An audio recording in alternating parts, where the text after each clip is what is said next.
Okay, this is going to be our brow shaping and tweezing section. We're going to use a pencil to line up using our target points to create the brow, and then we're going to go ahead and fill that in to give us something to work with, and then we'll move forward with the tweezing portion of it. First thing we're going to do is use our stick to plot out our 3 points. Our mannequin's eyes are closed, so we cannot see where the iris is, but that will be our second point. So our first line will always go from the side of the nose straight up, and that will be where that brow should start. And then our second line would be from the outside of the iris straight up, and that will tell us where our arch is going to be. So we're just going to have to kind of guess where that iris is going to be since her eyes are closed. And so then we'll do that same thing over here. Our third point is always from the tip of the nose to the corner of the eye, straight up, to be able to tell us where that brow should end.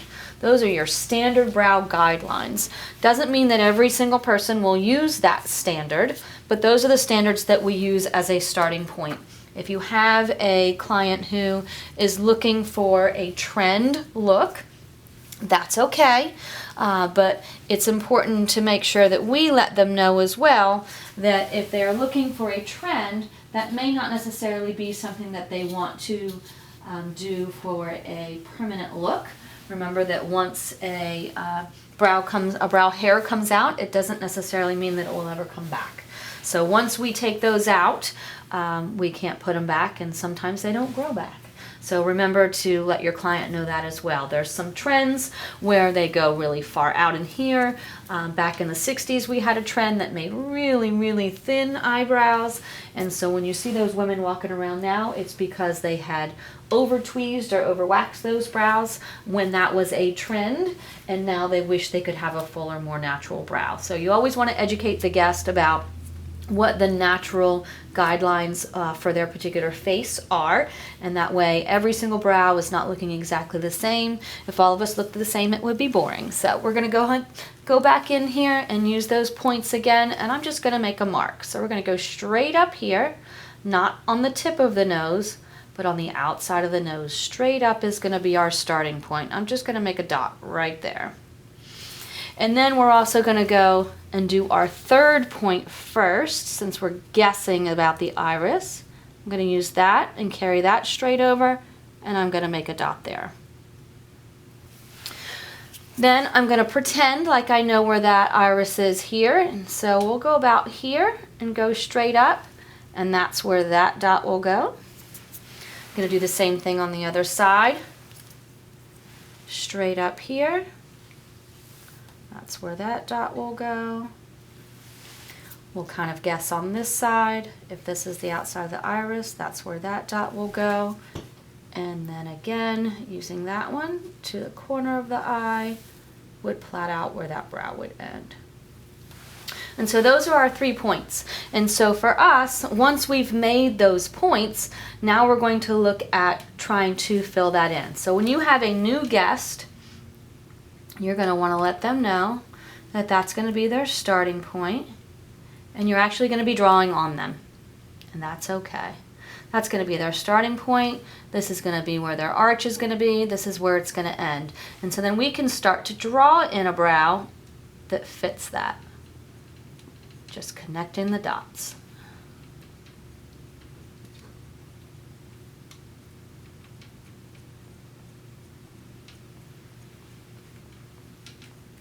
Just kind of work along those same angles. That's where our arch is going to be, so that's also where we need to start drawing that line back down.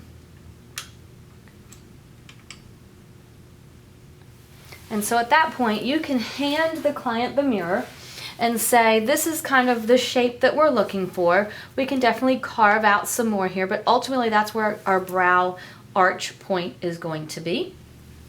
And so you can give them the mirror and say, this is following your natural guidelines. Tell me what you think.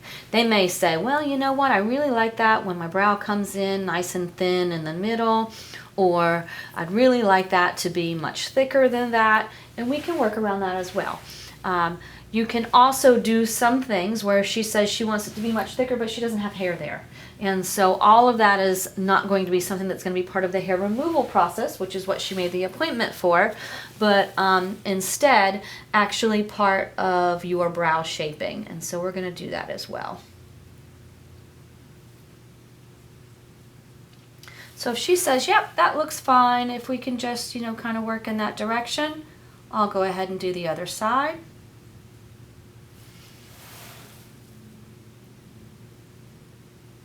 Again, we're working along those same lines, and then once we get to that arch, we can start to bring it down. Okay, so that gives us a general guideline. For sure, not where we're going end. It's actually really pretty rough, but that's okay. And so if that's the direction that she'd like to go in, she thinks that looks good, we go, okay, perfect. We'll go ahead and move in that direction.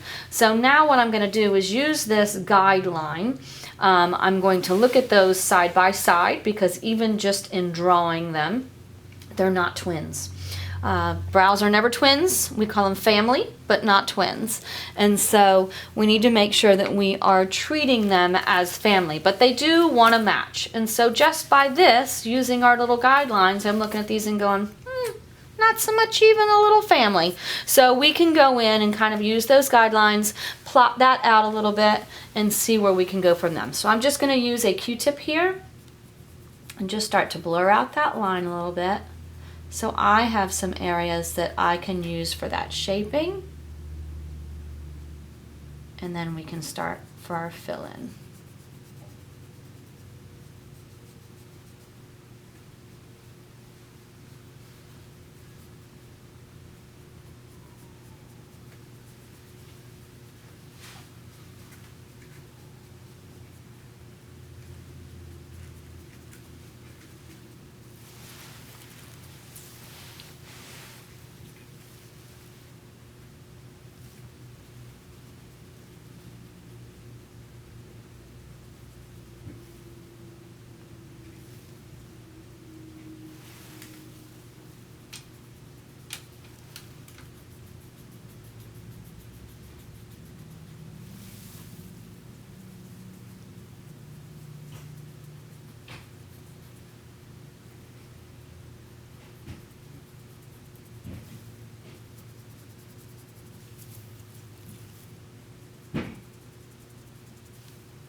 Okay, so now I'm going to go ahead and take my stick again. I'm going to line that back up to make sure that that kind of works where we are.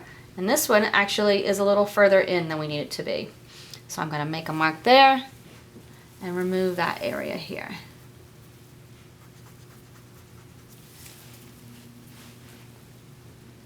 And there we have a better starting point. And do the same thing to the other side. Those little lines were rough.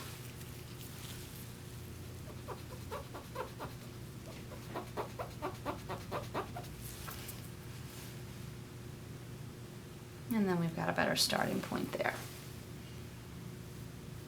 There's our arch. And there's our end. That one works out. It's our arch. We're going to bring that over this way a little bit.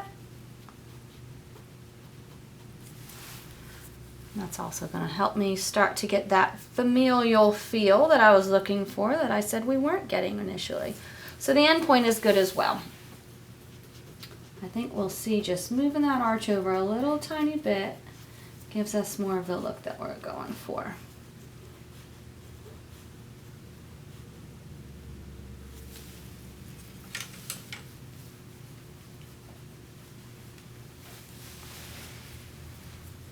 Alright, so I'm going to go ahead and start filling that in a little bit.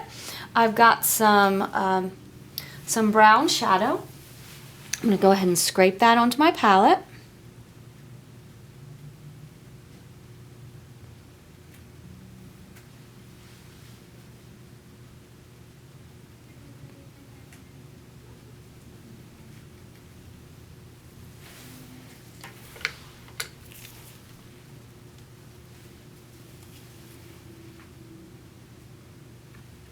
And again with my Q-tip, I'm just going to work on filling that in.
Alright, I'm going to go back in and start taking out some of those harsh lines that we drew with our pencil.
Okay.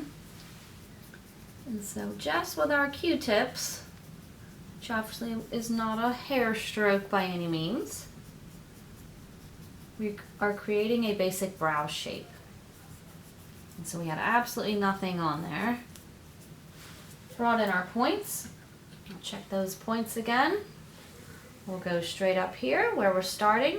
We'll do here where our arch would be, and we'll go straight across there to where it ends.